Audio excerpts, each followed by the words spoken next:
মালয়েশিয়ায় ৭ বাংলাদেশি সহ ৪৯ অবৈধ অভিবাসী আটক।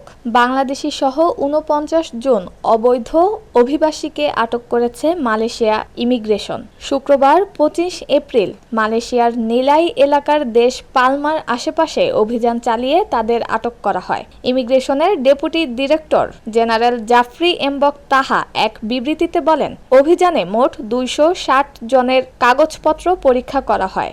এদের মধ্য থেকে ইন্দোনেশিয়ার ২ জন পুরুষ এবং ৪ নারী, বাংলাদেশের ৭ জন পুরুষ, মিয়ানমারের ১৪ জন পুরুষ, নেপালের ৪ জন পুরুষ, ভারতের ৮ জন পুরুষ এবং ১ নারী, পাকিস্তানের ৫ জন পুরুষ, নাইজেরিয়ার ২ জন পুরুষ এবং ইয়েমেনের ২ জন পুরুষ রয়েছেন। ইমিগ্রেশন আইন ১৯৫৯/৬৩ এর ধারা ১৫(১)(সি) এবং ধারা ৬(১)(সি) এর অধীনে তদন্ত করা হচ্ছে। তদন্ত এবং পরবর্তী পদক্ষেপের জন্য আটকদের ইমিগ্রেশন ডিপোতে রাখা হয়েছে।